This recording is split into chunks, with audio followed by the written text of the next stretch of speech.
Sleep is the most powerful drug available to anybody. By far, the most powerful drug. To demonstrate this, I achieved the best sleep score in human history. I experimented 100 different things. So there's 5 habits you want to do for sleep. So 1 is you need to map your identity. You are a professional sleeper. You have to show up on time and treat it that seriously, like you would your job. Number 2 is your final meal of the day matters a lot. So I eat my final meal of the day 9 hours before bed. And I do that because my body completes digestion. And so then when my head is the pillow, my resting heart rate's 44. And when it's that low, I'm gonna have a perfect night's sleep. People can just simply start with the basic one of 2 hours. So if your bedtime's 10, just be finished eating by 8. What you're trying to do is you're trying to drive down your resting heart rate. That is the single strongest predictor of your sleep quality. Okay, so first I'll agree on a couple of points with Brian. Sleep is the number one thing that we can do for our health. It's incredibly important. Also, I agree that roughly speaking, 2 hours before bedtime is a good time to have your last meal.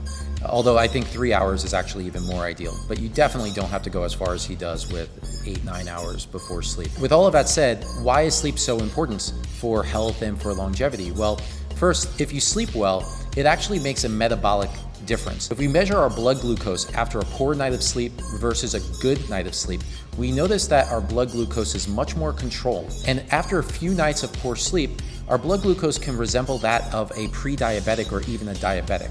Not good. Also, when it comes to metabolic effects, it actually decreases our appetite. So if we sleep well, we don't crave unhealthy foods nearly as much. Studies have found this, that you're less likely to splurge and have that hamburger or that ice cream or those snacks if you have a good night of sleep, and you're more likely to maintain a healthy diet of maybe eating that quinoa bowl or that chicken or that sushi. Also, physical activity. If you're well rested, you're going to have that much more energy available to either do a workout or even small things. Studies have found that people who are well rested are more likely to integrate just micro movements within their day, which actually adds up to a number of calories over the course of the day, and of course even more over the week and month and year. Finally, moods and stress management and quality of life. We all know that when we sleep well, we wake up in a great mood. We can deal with life stressors quite easily. We're not gonna have road rage nearly as easily if we have a really good night of sleep, and it's